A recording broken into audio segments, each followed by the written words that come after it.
Your Excellency, I would like to thank you very much for welcoming us to your beautiful residence. This year we're celebrating a very important anniversary, 140 years since the establishment of diplomatic relations. From a historical point of view, how would you evaluate these ties, and which are the most significant moments and figures that have contributed to the development of our bilateral relations? Well, thank you very much. It's an honour to participate in this initiative, and also a very important moment for us to celebrate 140 years of bilateral relations. And my team and I have been thinking a lot this year about what the highs and lows of the last 140 years have been, because we've been putting together an exhibition about some of the moments in that journey. And we've reflected, I think, over the 140 years, our political relationship has had highs and lows. We've been on the opposite sides of two world wars. We've been partitioned during the Cold War years on either side of the Iron Curtain. But when we think back about what has endured, I think there are some commonalities to the aspects of what was important about the relationship and some of the individuals that have been important. For example, something that's really interesting to me has been the role that William Gladstone has played during the Ottoman occupation in highlighting and exposing some of the abuses and building a public cause towards a liberated Bulgaria. So for us, that's a very important historical contribution by William Gladstone. Also, when I think about what the UK role has been about in contributing towards Bulgaria's path to democracy, the UK was a very strong supporter of Bulgaria's accession to NATO and to Europe, and I'm proud of that. And I think in all my interactions here in Bulgaria, very often people mention to me how supportive the UK was during that period of transition.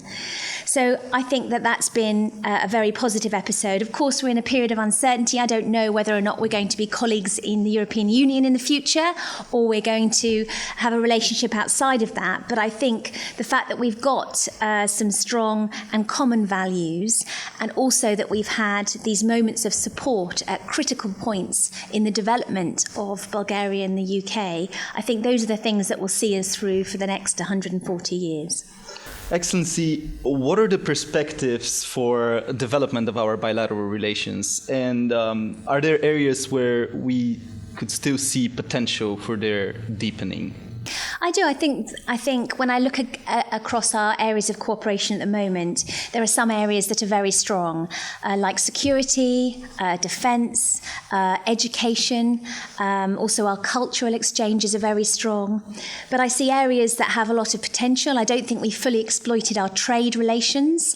I think we can do more in terms of our cooperation on science and innovation and research. Currently, Bulgaria and the UK, I think, are the third. UK is the third biggest research partner for Bulgaria, but I think we can do better on that. Of course, on education and on English language, I think that's another area where there is a huge scope for us to do more in terms of outreach and in terms of exchanges, because of course lots of Bulgarians go to the UK to study, but actually a huge number of British students are actually coming to Bulgaria now to study, which is something that is a new phenomena and something I think we'd like to develop. Ambassador, what were your expectations with regards to the Bulgarian people, their lifestyle, tradition, culture, prior to your arriving in Sofia? And to what extent did these perceptions came true or change?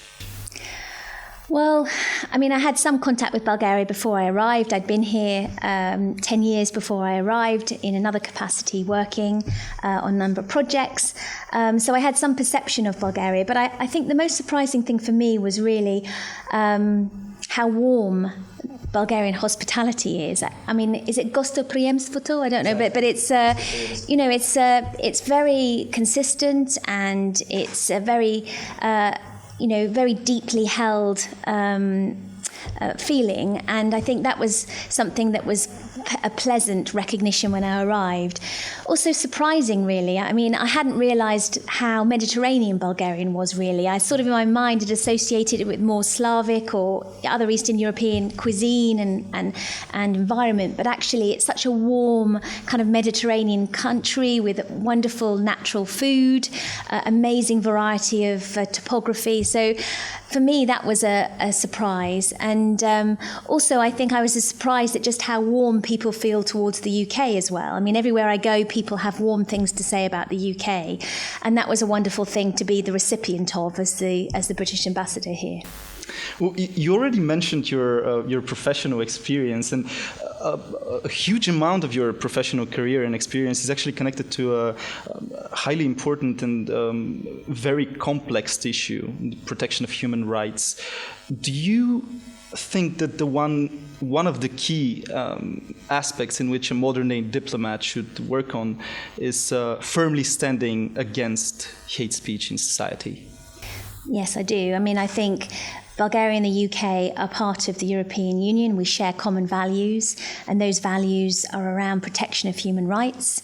It's involving a tolerant society, a society that doesn't discriminate. So I do think the role that you have as an ambassador to set the example is to contribute to the debate on human rights, to speak out on things that you think are a breach of those human rights, whether it's about LGBT rights, whether it's about gender equality, whether it's a discrimination of minorities, whether it is about violence against women.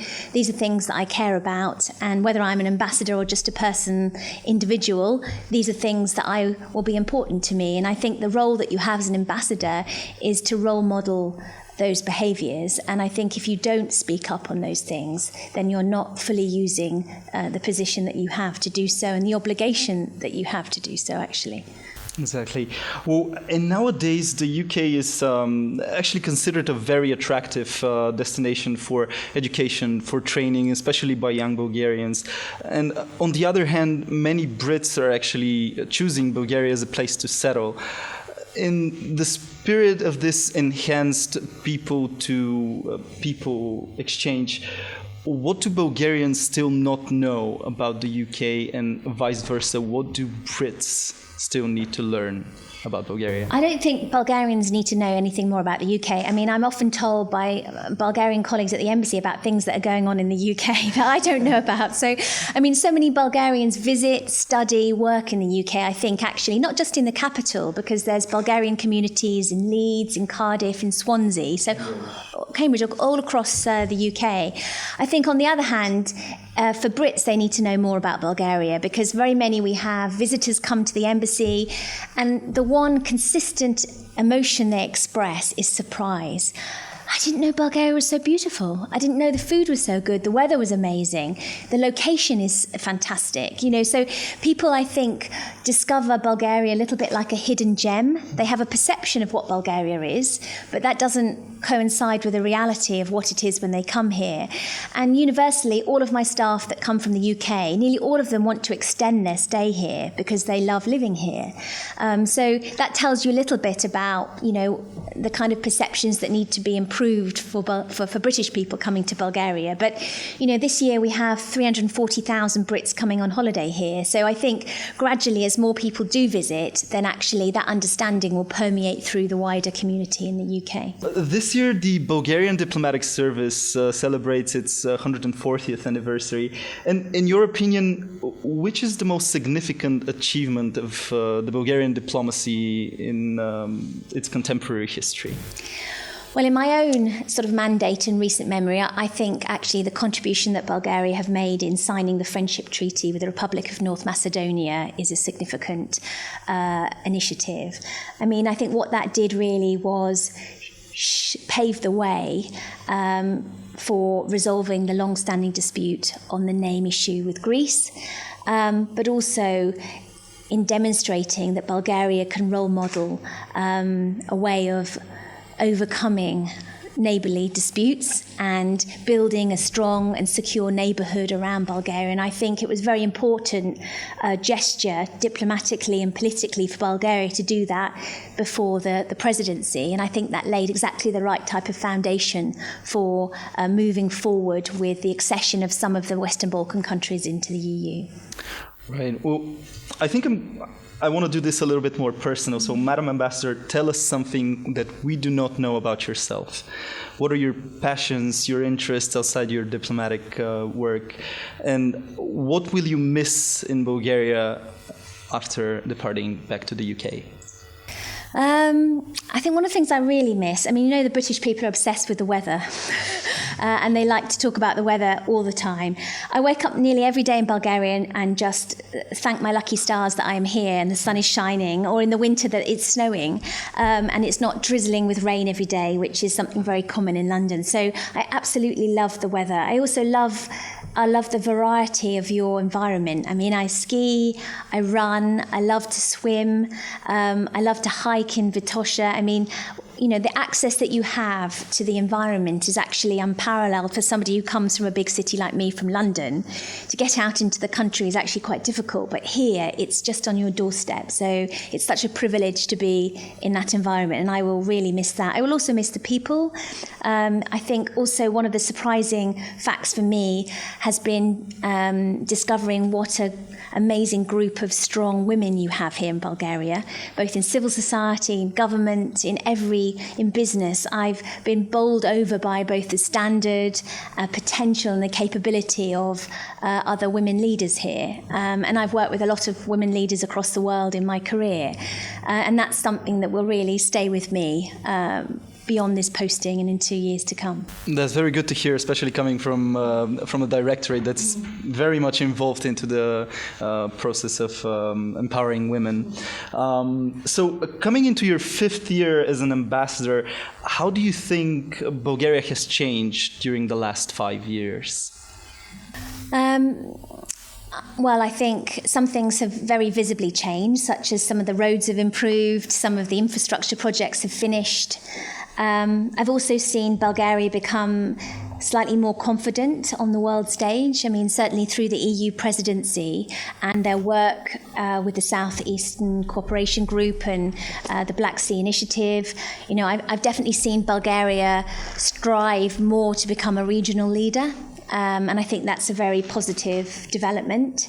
Of course, some things haven't changed quite at the pace, perhaps, that we would like. I haven't seen really that many prosecutions for high-level corruption. I haven't seen necessarily the pace of reform be maintained quite how it was at the beginning of my mandate. So there's, as in every country, there's ups and downs in terms of progress.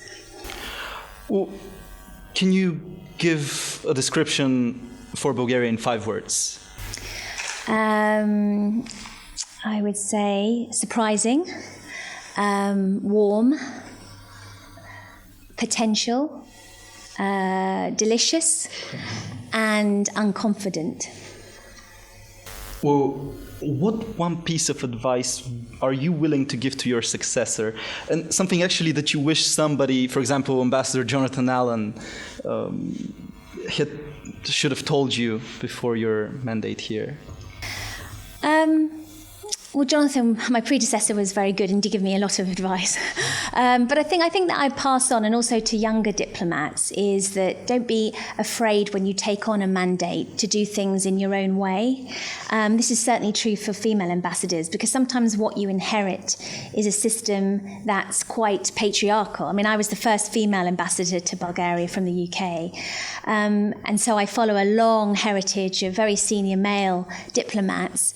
But because they did something in a certain way doesn't mean that you have to do it in that same way. So I think what I'd say to any new diplomat or new ambassador is just to have the confidence to do things which are consistent with yourself and your own values and your own approaches, and don't feel that you have to be straitjacketed into a traditional approach when that might not be the right approach for you.